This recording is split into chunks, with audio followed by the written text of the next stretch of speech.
Vamos a comenzar hablando de ataques de pánico. A pesar de ser cada vez más comunes, estos episodios aún son algo incomprendidos por mucha gente.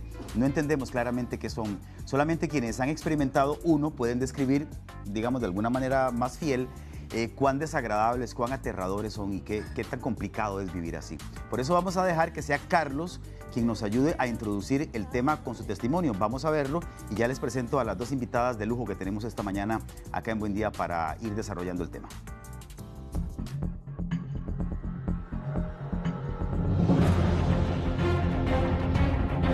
Uno piensa a veces también porque le agarra como que le haya dado un derrame o algo así. O sea, yo sentía algo, pues yo tenía algo físico quien dice que me iba a morir, ¿verdad? Eso fue en un paseo. Fuimos a un paseo, por cierto, fuimos a Sanatorio a pasear y resulta cuando estábamos haciendo el recorrido dijo que él estaba mareado y que le dolía la cabeza. Yo no entendía. A mí ese día me molestó. Es decir, yo dije, ¿cómo andamos en un paseo y se va a poner él en eso? Es decir, ese día me molestó porque completamente se echó a perder el viaje, tanto así que él ya no pudo manejar. En esos días, esa semana, él no salió. ¿Qué me tocó a mí? Hablar con mi jefa, explicarle la situación y yo no pude trabajar esa semana.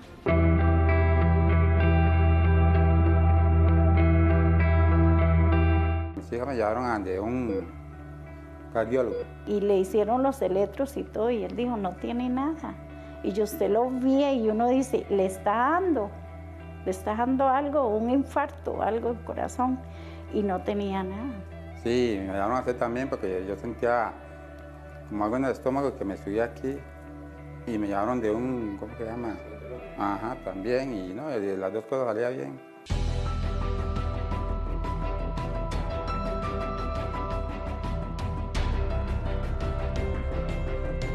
Entonces ya yo le dije a mi hija, no, le digo a mi hija, lo siento mucho, pero yo, si él, aunque no esté de acuerdo, vamos para el psiquiátrico porque yo ya no puedo más.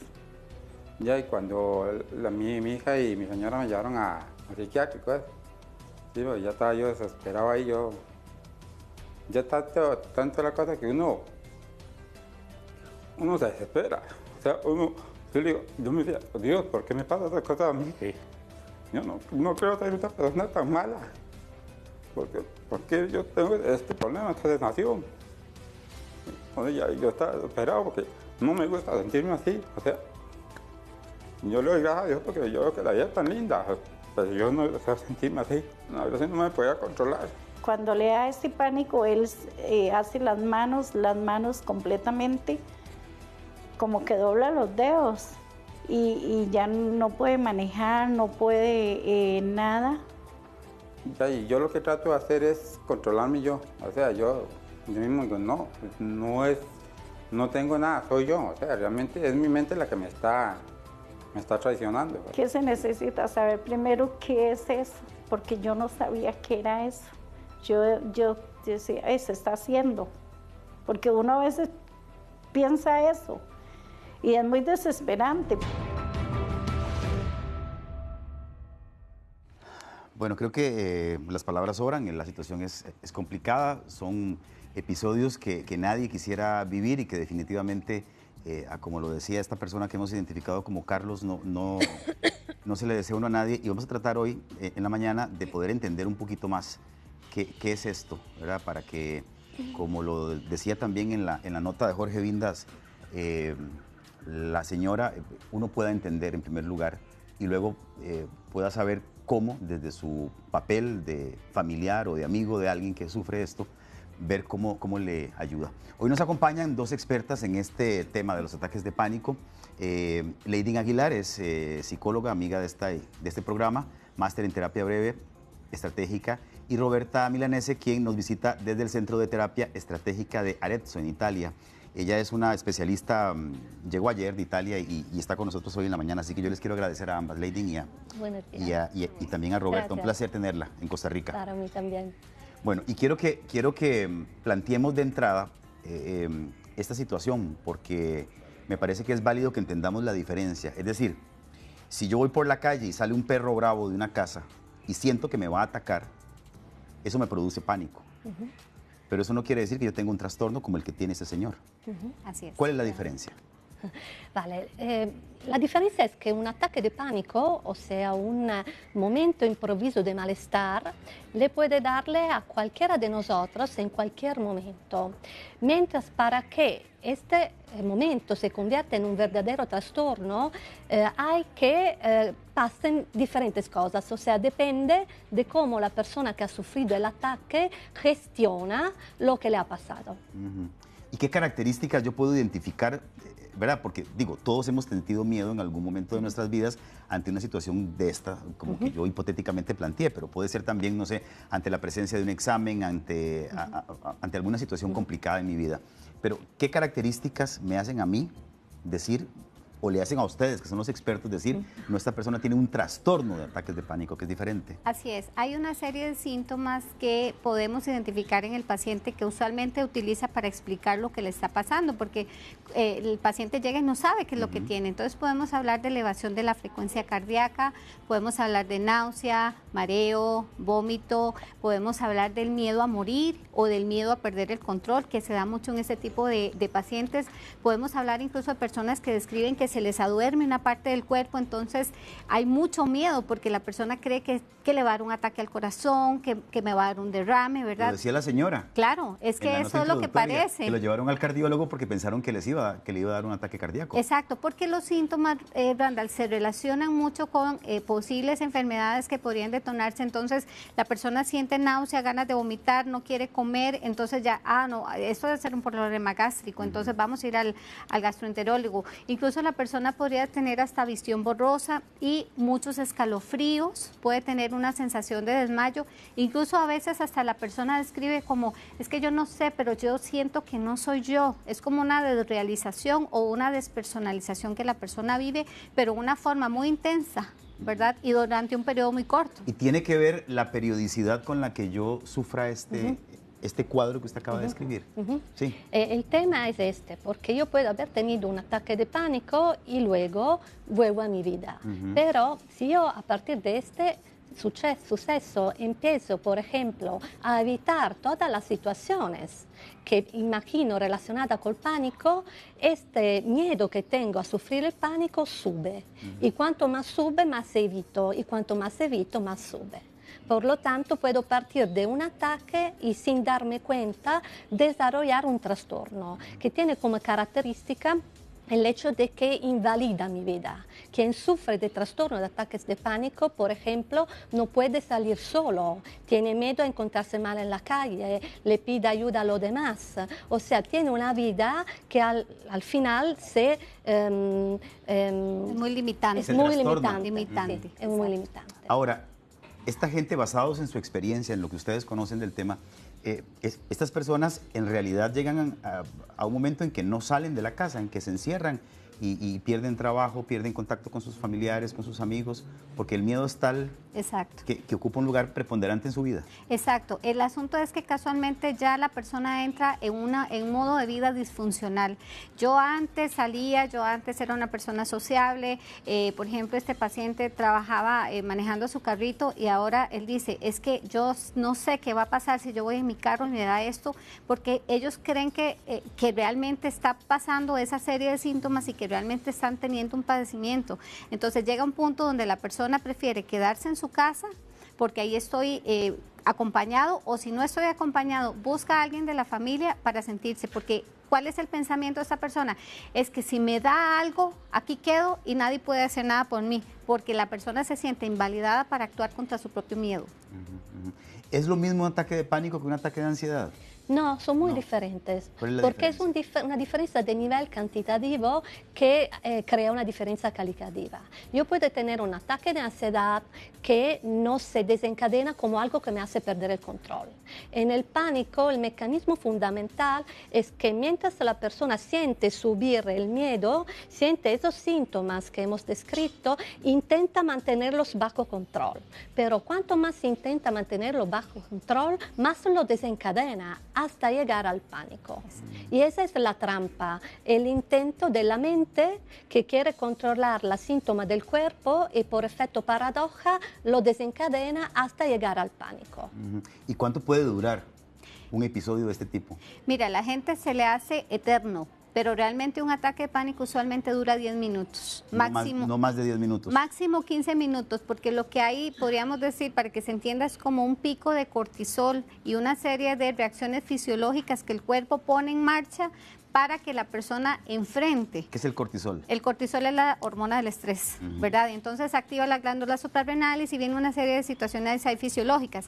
Pero el tema es que la persona siente que se le hace eterno, pero es porque, como dijo Roberta, que esto es clave. La solución intentada de la persona es intentar controlar. Entonces muchas personas le dicen, trate de respirar, piense que esto no está pasando, usted lo puede controlar, usted lo va a lograr. Y en ese intento de trato de respirar, pero más bien me estoy sintiendo ahogado, entonces es donde la persona realmente pierde el control, ¿verdad? Entonces el miedo a perder el control hace que cada vez pierda más el control. Bueno, ya vamos a caer en algún momento en la entrevista a la prevención, que me parece que es lo más importante, y luego algo que ustedes han tocado, y es, bueno, entonces, ¿qué hago? ¿Verdad? ¿Cuál es la recomendación si yo estoy pasando por eso? Porque si me dicen, trate de controlarlo y eso más bien aumenta la sensación, entonces quisiera saber qué es lo que se hace. Vean, es muy importante que además nos nutran ustedes con sus testimonios. Ahí están los compañeros en el Facebook de Buen Día, atentos a que usted nos cuente. Yo sé que es un tema que es a veces complejo y es difícil de conversar, ¿verdad? De abrirse uno y contar qué es lo que le pasa, porque muchas veces ni siquiera entienden qué es lo que sucede. Pero para nosotros es bien importante que ustedes nos nutran de eso y también, por supuesto, que aprovechemos que hay dos expertas en la materia que nos ayuden también a responder algunas de sus inquietudes. ¿Realmente una persona podría morir durante un ataque? No se puede morir. ¿Durante un ataque de pánico? ¿O es solo esa percepción de que me puedo morir? Es la percepción de que puedo morir porque como se desencadenan síntomas muy fuertes, la percepción es verdaderamente de estoy a punto de morirme. Pero no se muere por ataque de pánico ni se daña el cuerpo por ataque de pánico. Okay. ¿Qué han investigado? ¿Qué hay de investigación con respecto a si hay, no sé cómo ponerlo, hay un prototipo de persona que sea más susceptible a sufrir ataques de pánico? No sé, ¿es más común en hombres que en mujeres, en gente joven, en gente adulta o no? Puedo decirte que el trastorno de ataques de pánico es el más democrático que existe, porque le puede tocar a cualquiera persona, independientemente de su edad, sexo y todo. Claro que hay una diferencia entre quien pide ayuda, porque la mayoría son mujeres. Pero eso no porque lo sufran más, sino porque parece que estén más disponibles a pedir ayuda terapéutica. Pero es muy democrático. Ok, bueno, hablemos de lo que les planteaba anteriormente. Entonces, ¿qué se debe hacer? ¿Qué debe hacer una persona que tiene ataques de este tipo, que tiene ataques de pánico? ¿Cuál es la sugerencia? Yo no sé si hay alguna indicación que ustedes podrían dar para que esa persona haga lo que tiene que hacer y no entre en este círculo que ustedes describían de intentar controlarme, y eso más bien me descontrola más. Sí, más bien aquí les vamos a decir que no se debe hacer. Bueno, démosle la vuelta a la pregunta entonces. Sí, a ver, esta parte sí yo quiero que Roberta ahorita la intensifique un poco, porque ella tiene muchísimos años de trabajar con eso y es escritora, es profesora y tiene libros incluso sobre muchos temas de estos, pero en realidad lo que vamos a hacer es bloquear las soluciones intentadas. Yo les voy a explicar un poquito qué son soluciones intentadas para que Roberta les diga, porque son tres soluciones básicas las que el paciente o la persona intenta hacer, que es la solución intentada es lo que yo hago para intentar resolver mi situación, para evitar. Para intentar resolver la situación. Exacto. Hay una frase que nosotros utilizamos muchísimo, yo la voy a introducir para que Roberta hable de las soluciones, pero es clave. A ver, un miedo mirado a la cara se convierte en valor. Un miedo evitado se convierte en pánico. Entonces, cuando la persona tiene ataque de pánico, lo que hay es un miedo terrible porque la persona realmente cree que sí le va a dar un ataque al corazón, que sí se va a morir, que estoy sintiendo. Entonces, lo primero que vamos a hacer es evitar el miedo enfrentando. Vamos a bloquear las soluciones intentadas. Y aquí quiero que Roberta les dé esta parte porque es... Sí, esto es lo que hacemos en terapia, ¿no? Porque claro que aquí hay que distinguir si alguien ya ha desarrollado un trastorno, necesita una ayuda, no lo puede solucionar por sí mismo. Es diferente si está antes del trastorno y si quieres luego lo podemos ver. Pero lo más importante que hacemos como maniobra terapéutica con esas personas es prescribirle una tarea diaria. Cada día tienen que ponerse en su habitación durante una media hora, poner un despertador y durante esta media hora tienen que intentar imaginar todas sus peores fantasías, inmergerse en el miedo, imaginar todo lo que podría pasar y dejarse llevar por todo lo que le pasa. Si quieren llorar, pueden llorar y todo lo que le da. Cuando toca el despertador, todo se para y vuelven a su vida. Este ritual diario les sirve para hacer lo que decía ella antes, o sea, el hecho de guiar al paciente a mirar el miedo a la cara, porque cuando mira el miedo a la cara, el miedo desvanece. ¿No? Y esa es una de las prescripciones. Enfrentarse al miedo. Enfrentarse al miedo antes en mi cabeza. Ahora, pero qué duro eso. Sí. Eso es lo que parece, Sí, porque pero la no. verdad es que esta tarea desencadena un efecto paradoja. Sí. O sea, cuanto más intento que se me den algo que sería espontáneo, como la ansiedad y el pánico, más lo bloqueo. Es como cuando antes de dormirnos queremos dormirnos y nos quedamos allí despiertos, ¿no? Es el mismo mecanismo. Por lo tanto, el hecho de pedirle que hagan algo de manera voluntaria, que normalmente es espontáneo, lo bloquea. Y es divertido porque los pacientes vuelven, nos dicen, no he conseguido hacerlo, incluso me he dormido en la cama, porque este es el efecto de la prescripción. Claro que a partir de esto los guiamos a través de otras maniobras a enfrentarse al miedo en la vida, o sea, volver a recuperar todas las cosas que están evitando hacer en su vida. ¿Y este proceso va acompañado de algún medicamento? A ver, De la parte química. idealmente no, ¿verdad? Idealmente. Sin embargo, hay situaciones donde la persona realmente está teniendo una disfuncionalidad en su vida porque además podría estar de fondo, ¿verdad? En forma comórbida, algún otro tipo de situación, depresión, algún otro tipo de padecimiento incluso, donde más bien una de las soluciones intentadas de la persona que experimenta mucho pánico es ir al psiquiatra para buscar medicación. Entonces, más bien, paradójicamente, podría ser que en algún tiempo el tomar exceso de ansiolítico más bien desencadene más, porque yo lo pongo así, es como taponear los síntomas. Y porque aquí esto es clave. Cuando una persona trata de controlar la situación, lo que intenta es controlar los síntomas fisiológicos que son tan desagradables, pero esto no resuelve, porque aquí lo único que va a resolver es que realmente cambiemos en la persona la percepción que la persona tiene del miedo. Entonces, lo que usualmente la persona hace es controlar esa taquicardia respirando. Y como les decía antes, todo el control sobre lo que siente, pero no es así. Entonces, terapéuticamente tenemos que ayudar a la persona a controlar la percepción que le genera eso. La medicación, si bien es cierto, en algún momento es necesaria, es importante, solamente como complementaria a la terapia, pero una persona que solamente se medica y no enfrenta, no resuelve, en algún momento, ¿qué va a pasar cuando quitamos la medicación? Porque mientras la toma se siente mejor, pero después... Es un efecto muleta, ¿no? Ajá, exacto. Yo me acostumbro a tener una muleta que es la medicación, pero eso al mismo Estoy tiempo trabajando en el problema de y fondo. me Exacto. confirme que yo sola no soy capaz Exacto. de enfrentarme a mi pánico. Le entiendo. Ahora, ¿esto desaparece de nuestra vida o se controla nada más? No. Yo aprendo a controlarlo. No. Si se trabaja hasta el final, que significa que yo vuelvo a recuperar toda mi vida, evitando evitar todo lo que hacía, recupero completamente y el pánico se desvanece por completo e incluso la persona aprende cómo gestionar esas situaciones en su vida, o sea, cómo gestionar el miedo. Es un aprendizaje importante. Yo les suelo decir a mis pacientes que una vez que hayan solucionado un trastorno de pánico, serán mucho más fuertes de quien no lo ha vivido nunca. Claro. El asunto no es que, a ver, si les entiendo bien, no es que estas personas van a evitar sentir el pánico, o sea, el pánico va a estar ahí, pero voy a aprender a enfrentarlo. Pero si lo enfrento, como el pánico se genera por mi miedo al pánico, el pánico desvanece. Exacto. Okay. Al Se va principio, diluyendo. sí, tienes razón, yo te guío a enfrentarte y gestionar el pánico, pero al final, como yo sé cómo gestionarlo, el pánico ya no se me da.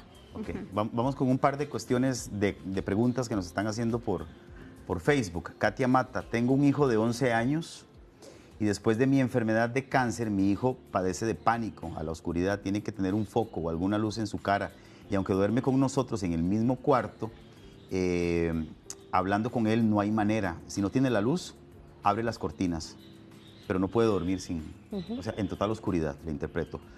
¿Qué recomendación me podrían dar? Es un chiquito de 11 años. Sí. Sí, esta es una situación en la que siempre se trabaja solo con los padres. O sea, cuando son niños que tienen trastornos de ansiedad o pánico, se suele trabajar dando indicaciones a los padres. Claro que aquí habría que saber bien qué están haciendo los padres, porque, por ejemplo, una de las trampas más grandes es seguir hablando al niño y seguir intentando tranquilizarle, porque si el tranquilizarle no ha funcionado hasta ahora, ya no lo hará.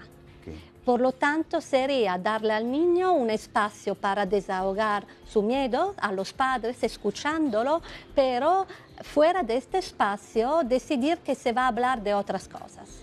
Claro que eso sería el primer paso, luego se tendría que guiar a poco al niño a volver a dormir en su cuarto y luego paso a paso a quitarle la luz. Ahora, Pero claro que habrá que hacerlo, ¿no? De manera muy... Porque paulatina. estoy pensando que los papás podrían hacer tienen como dos escenarios, ¿no? Un escenario es, sí, venga, mi chiquito, duerma con nosotros y tenga su foco, ¿verdad? No importa. O, no, usted tiene que enfrentarse a ese miedo, le voy a apagar la luz y tiene que dormir solo en su cuarto.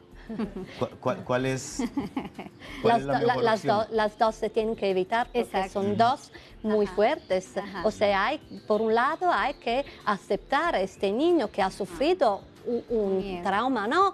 En su vida, pero guiarlo a poco a recuperar su habilidad. Ok, y el hecho de que el chiquito comenzara a presentar los ataques de pánico después de la enfermedad de la mamá, eso me hace preguntarle si hay situaciones en nuestra vida o cuáles son esas situaciones en nuestra vida que pueden detonar esta situación. Pueden haber muchas situaciones, Randall, pero no siempre son conscientes. El tema es que uno durante la vida afronta o debería enfrentar una serie de situaciones como son pérdidas, embarazos, ¿verdad? Pérdidas de trabajo, separación, muchas situaciones que son cotidianas. Y realmente en estas situaciones, todo eso que viene de afuera no necesariamente es, sino es cómo yo lo vivo y cómo yo podría imaginar que esta situación se me puede salir del control. Habría que ver en un caso de niño el miedo a perder a su mamá, ¿verdad? O cómo vivió la familia la situación de la enfermedad de la mamá. El tema aquí, reforzando un poco lo que dice Roberta, es que muchas veces tanto el niño como la familia o la persona que sufre los ataques de pánico lo que hace es ir y pedir ayuda. Pero tenemos que trabajar sobre la idea de que pedir ayuda empeora la situación, porque en el momento la persona siente mejoría, ¿verdad? Porque estoy acompañado, pero después cada vez se invalida más la persona porque cada vez me siento más incapaz de enfrentar la situación yo solo. Entonces, si no tengo ayuda, menos puedo. Entonces, se convierte en una ayuda que invalida a la persona. En este caso, en el niño, pues habrá que guiarlo, como dice Roberta, Pero también hay que buscar la trabajar con los solución. padres, porque Sí, la reacción lógica de un papá es, Exacto. yo te quiero ayudar. Claro, Exacto, claro. exacto. E incluso siempre no es buena cosa llevar a un niño al psicólogo. O sea, los terapeutas mejores para los niños son los padres y se tienen que guiar a los padres a cambiar su manera de interactuar con el hijo. ¿Hay alguna importancia del factor genético en esto? Es decir, un padre o una madre con ataques de este tipo podría heredárselo a sus hijos, ¿o no? Aunque sigan intentando buscarlo, porque eso sería, ¿no?, interesante, no lo hay. No hay. Porque el hecho de que en la misma familia pueda tener, ¿no?, padres que tienen pánico, hijo con pánico, se podría comprender también para aprendizaje. Yo he aprendido, viviendo con mis padres, que el pánico es una reacción normal, ¿no? Por lo tanto, no hay nada de genético en el trastorno de pánico. Ok, hay una televidente que no nos da su nombre, pero que nos cuenta un episodio que me parece que nos puede ayudar también a aclarar esto. Mi esposo me regaló un paseo, dice, ¿ok? Pero yo le tengo pánico a los aviones. Por favor, guíenme, ¿cómo manejo esta situación? Yo tuve tiroiditis hace muchos años y a raíz de todo lo que pasaba quedé con ataques de este tipo de vez en cuando. Trato de controlarme, pero no me gustaría echar a perder el paseo familiar. Y me hace recordar el episodio de Carlos al principio, ¿verdad? Que la familia decía que fueron un paseo y la señora dijo, es que se echó a perder el paseo. Sí, porque no entendían qué era lo que estaba pasando con Carlos. Sí. ¿Qué se hace en un caso como este? O sea, sí, son miedos específicos, quizás porque probablemente van a haber otras... claro, en el miedo específico como esto, claro que antes se tendrá que aclarar si solo es el miedo a los aviones. Y si solo es esa, que es una monofobia, se puede trabajar mucho con la prescripción de la peor fantasía, la que le decía antes. O sea, habrá que hacer esta media hora cada día durante 15, 20 días y luego tenemos unas tareas para que la persona decida subir a los aviones, ¿no? Y allí hay que desplazar la atención de la persona. Le pedimos, por ejemplo, que mientras está allí esperando embarcarse, se fije en todas las señales de miedo de los demás y que tome notas, porque eso la ayuda a no fijarse en sus sensaciones y lo que llamamos surcar el mal a espalda del cielo. Sin que el cielo lo sepa. Surcar el mar sin que el cielo lo sepa. Es una estratagema, ¿no? Desplazo la atención para que no se dé esta juego entre mi escucha de mis sensaciones y el miedo. Pero antes habrá que hacer esa media hora de peor fantasía. Ok, esa media hora entonces, para que la gente lo tenga claro, consiste en que yo comience a imaginar los escenarios más terribles. Peores miedos. Mis peores miedos. Exacto. En este caso, que estaré en el avión, que podría o caer el avión o encontrarme mal, porque hay diferentes tipos de miedo al avión. Estar encerrado allí, que se caiga, ¿no? Y estar allí intentando buscar todos mis miedos y descubriendo al final que el miedo mirado a la cara se convierte en valor. Ok, y que surja la reacción que surja. Sí. Es decir, puedo llorar, puedo... Sí, pero eso casi nunca va a pasar, porque en realidad... ¿Qué es lo común que pase? Le pasa que la persona se relaja. Exacto. Mirando el miedo a la cara en su cabeza, se relaja. Este es el estratagema, añadir leña al fuego para apagarlo, ¿no? Que es cuanto más miedo pongo, más bloqueo el miedo. Pero es un fenómeno fisiológico. Claro, porque la persona lo ha evitado. Es que esa es la clave, Randall. Aquí yo creo que esta es la clave, que conforme más yo evito pensar en mis miedos, más hace que el miedo crezca. Entonces ahí es donde decimos echarle leña al fuego para apagarlo. Ok, dice Lau RS, yo sufro de esto desde hace varios años, sufro ataques de pánico y ataques de ansiedad, y sí me parece muy importante que aclaren que hay personas que no nos entienden y que piensan que uno a veces exagera. Exacto. O sea, esto no es inventado. No, y eso me pareció muy importante en la nota porque obviamente por tiempo no se podía hablar, pero la señora decía, es que yo no sabía, es más... Que no lo entendía. Ella no, exacto, no sabía lo que estaba pasando. Es más, Randall, ellos fueron al psiquiátrico, lo iban a internar y la señora afirmó y dijo que no. Cuando vienen a mi consulta fue un alivio para ellos porque resulta que incluso en el psiquiátrico lo diagnosticaron con depresión.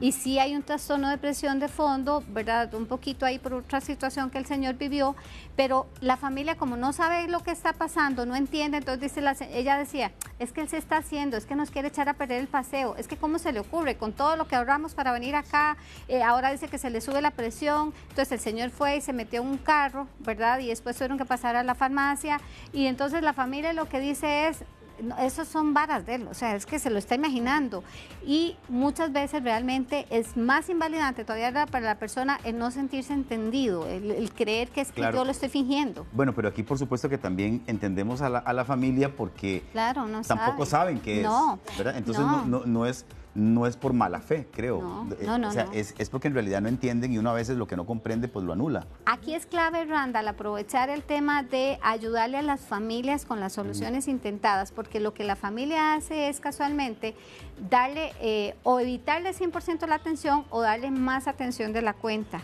Entonces, si el paciente busca ayuda y la familia está ahí para ayudar en todo lo que el paciente necesita, pues más bien lo invalida cada vez más. Entonces, esa es una de lo que vamos a evitar. Y la otra es lo que nosotros llamamos la promesa del silencio, que es que se deje de hablar, ¿verdad?, en una forma desmedida y descontrolada de la situación, porque entonces más alimenta la angustia de la persona y más acrecenta sus miedos. Ok, eso es lo que tiene y lo que no tiene que hacer la familia o el círculo alrededor de esta persona. Pregunta Josefa si los ataques de pánico pueden provocar trastornos de ritmo cardíaco. Ya vimos que sí, ¿verdad? No, provocan una alteración de ritmo cardíaco, pero no un trastorno. O sea, el corazón no se daña por ataque de pánico, pero en aquel momento la sensación es como si hubiera, o sea, hay una alteración verdadera del corazón, pero no es un trastorno, eso es importante. Ok, Janet Balest, padezco de este trastorno desde hace 10 años y se intensifica por la agorafobia. Claro. ¿Qué es la agorafobia? El miedo a salir solo o a estar solo fuera de la casa. Dice que incluso le pasa medicada y con ayuda profesional y que las presas en carretera o estar sola es un verdadero reto. Exacto. Sí, porque casualmente, lo que pasa es que aquí, si ella ha tenido ayuda farmacológica y eventualmente un tipo de terapia que tal vez no es tan efectivo en esto, y en esto, Randall, sí quiero ser, de verdad es un honor tener aquí a la doctora Milanese. Ella es parte del Instituto Arezzo de Italia. Aquí en Costa Rica nos formamos ya 22 profesionales porque la terapia breve estratégica tiene un 95% de efectividad en ataques de pánico, un 95% de efectividad. Y yo soy psicóloga convencional, pero es esta la terapia que me ha ayudado, porque por ejemplo este señor, él llegó a mi consulta y me dijo tengo depresión y me trae la hoja del psiquiátrico, y cuando yo empiezo a hablar con el señor, lo que ha tenido es una serie de ataques de pánico, ¿verdad?, que no se estaban atendiendo como tales, entonces la persona no resuelve, ¿verdad? No enfrenta realmente lo que está pasando. Entonces aquí es clave entender que el hecho es bloquear las soluciones intentadas, todo lo que la persona estaba haciendo, evitarlo y empezar a enfrentar lo que le va a ayudar. ¿La familia también tiene que ir a terapia? No necesariamente. No se necesita, sino para decirle qué tienen que hacer o evitar hacer, pero eso, para eso, si no estamos hablando de un niño, con hablarle una vez, ¿no?, ya es suficiente. Porque es la persona que tiene que gestionar su petición de ayuda, o sea, no son los demás que tienen que decirle, se acabó, ya no te ayudamos, es la persona que tiene que hacerlo poco a poco. Ok, esto que nos plantea Laura Rodríguez, que les voy a leer, quiero saber si es un ataque de pánico súbito o un trastorno, que me parece que tal vez aquí está la confusión. Yo sufro ataques de pánico, pero se me desencadenan cuando estoy en un momento de estrés o depresión, que me parece que es esto, ¿verdad? Siempre empieza con un dolor muy fuerte en el pecho, pero no he ido al psicólogo. ¿Creen que es necesario que vaya? Depende, si de este momento se están invalidando su vida, sí. Si no la están invalidando, que significa que él sigue haciendo todo lo que tiene que hacer, no lo necesita. Es decir, si el pánico viene en un momento porque hay una situación X como la que planteamos al principio, y eso no significa que yo voy a alterar mi vida. No, porque claro que el pánico es un miedo desencadenado, pero el miedo es nuestra emoción fundamental en la vida. El ejemplo que hacía usted antes, si yo veo a un perro que quiere, ¿no?, atacarme, mi miedo sirve, es funcional para ayudarme. El problema es cuando eso se convierte en algo que no puedo gestionar. Exacto. El miedo es protector, Randall, o sea, no es que a lo que yo tengo que tenerle miedo es que yo no tengo que tenerle miedo al miedo. Más bien el miedo en algunas circunstancias me ayuda. El asunto es cuando ya eso se convirtió en disfuncionalidad para la persona. Que ya invalida otras áreas de mi vida. Sí. Ok, Kimberly Mora, yo pasé por esto hace como 4 años. Lo curioso es que dice que fue solamente un episodio único, pero que le duró 4 meses. Eso ¿Es posible? No es un ataque de pánico. Dice, fue absolutamente desesperante. Yo sentía principalmente que no podía respirar, mareos, pero aprendí a controlarme yo misma por el miedo a ser internada. Tomé el control de la situación y desde esa fecha no ha vuelto a pasar. Ella lo que quiere saber es si podría ocurrirle de nuevo. ¿Ustedes creen que no es eso? Eso parece un momento de ansiedad muy aguda que ha durado mucho tiempo. Lo interesante, lo interesante sabría lo que vivió la señora, ¿no? Porque claro que según lo que me ha pasado en la vida puedo tener un momento de ansiedad muy fuerte. Ok, Carla Macís dice que en este momento está justo pasando una crisis y que es horrible. ¿Qué le recomiendan? Que no se escriba, que se le va a pasar, que es verdad. Sí. Porque en el momento en que tiene que poner la atención en escribir a nosotras, bloquea este mecanismo de intento de control de sus síntomas y el pánico se bloquea. ¿Y este ejercicio que ustedes decían, el de la media hora pensando en lo peor que le pueda pasar, le podría ayudar? Pero hay otro que quizás en este momento le podría ayudar más, que llamamos el diario bordo. Es la persona va a andar en su bolso donde tenga usualmente una hojita, una libreta y un lapicero. Y en el momento clave en el que empieza el primer síntoma, cualquiera que sea de estos que hemos mencionado o el que ella identifica como ansiedad, la persona va a empezar a escribir como si estuviera escribiendo un diario. Fecha, hora, en qué lugar estoy sola o estoy acompañada, esto es lo que estoy sintiendo, esto es lo que estoy pensando, esto es lo que estoy haciendo. Y cuando se da cuenta, su atención ya está puesta más en la preocupación que tiene o la sintomatología que está experimentando, va a desaparecer porque de alguna forma se desvía la atención. Obviamente esto lo hacemos usualmente en un espacio terapéutico donde utilizamos una serie de estratagemas, de estrategias, de reestructuraciones, ¿verdad?, que son muy propias del tipo de terapia. Sin embargo, para tener algo a mano y en este momento le puedo ayudar, diario a bordo, peor fantasía. Perfecto. Ayudemos también a Mauricio Caballero. Dice, mi esposa sufre todos los síntomas que ustedes acaban de describir. Anoche, por ejemplo, entró en un estado de miedo, escuchaba sonidos en el techo, creía que alguien andaba alrededor de la casa, siente que se va a morir, termina llorando, aunado al estrés que acumula. Yo equivocadamente me molesto con ella, porque no sé qué hacer, dice, y la veo mal.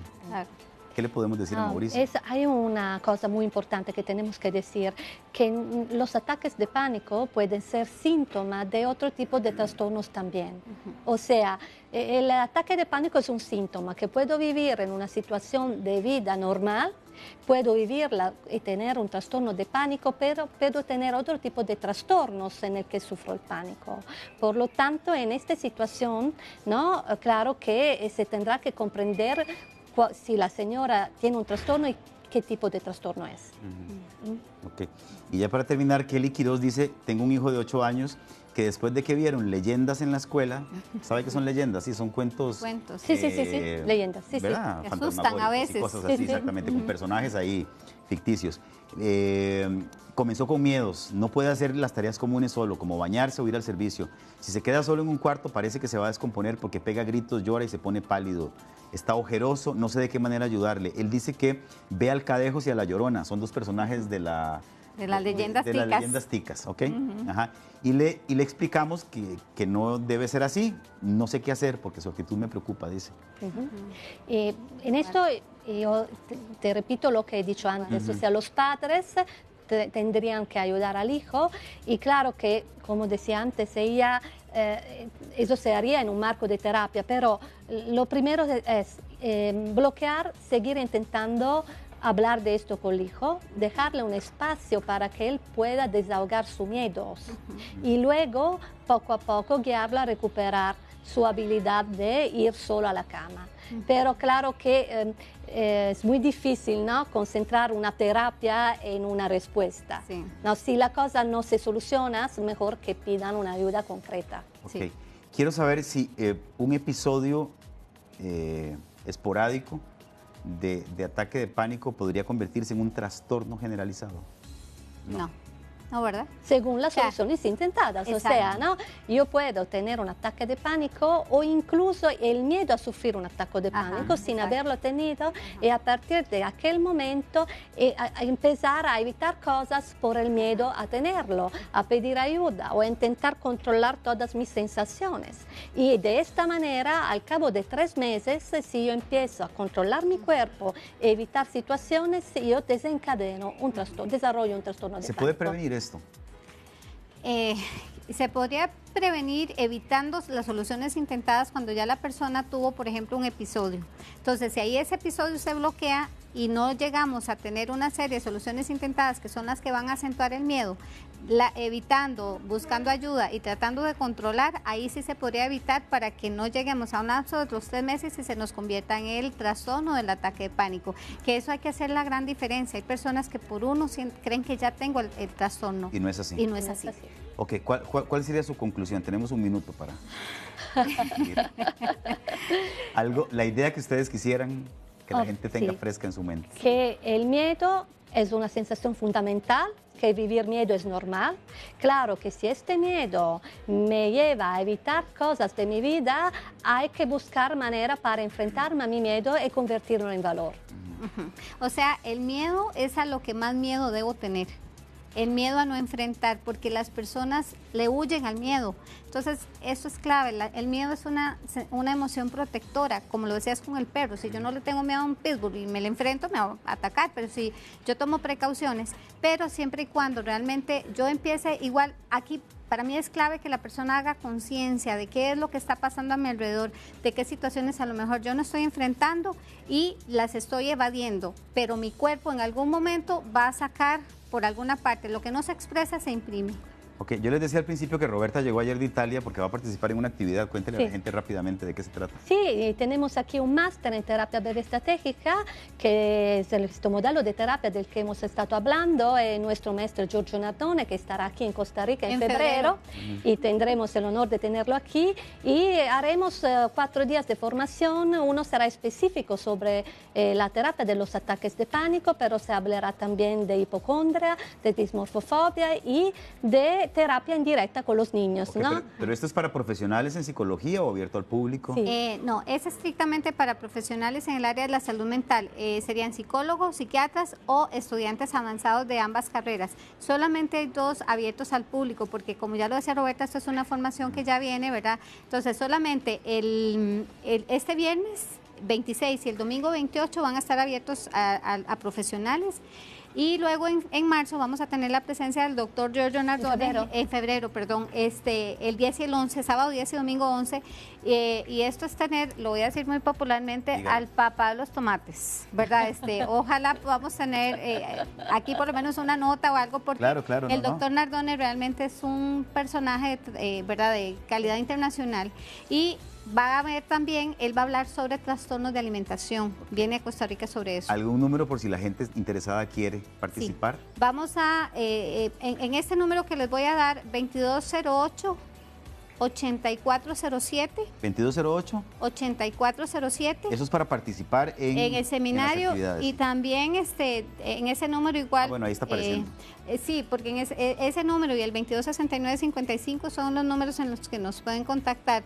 Roberta lamentablemente no le daría tiempo de hacer terapia aquí en Costa Rica, pero bueno, ya vemos un grupo de profesionales, ella es una de nuestras profesoras. Entonces, 2208 8407 para información sobre ambos seminarios o para citas, ¿verdad? Conmigo, o en el 2269-5556. Okay, ahí están apareciendo ambos en pantalla. Muchísimas gracias a las dos. Creo que de verdad que aprendimos mucho y esperamos haber ayudado a mucha gente a entender esto. Sí. ¿Verdad? Y gracias a todos los que escribieron, los que plantearon preguntas, los que nos contaron su testimonio, porque yo sé que a veces no es fácil hablar de esto porque la gente tiene miedo, en primer lugar, al rechazo y en segundo lugar a que la gente se burle, porque esto pasa. Sí, y porque no saben lo que está pasando. No saben lo que está ocurriendo. Un placer. Dale, placer mío, tenerla. muchas gracias. Y usted también, por supuesto. Es un estamos, placer tenerla en la casa. Igualmente, muchas gracias, Randall.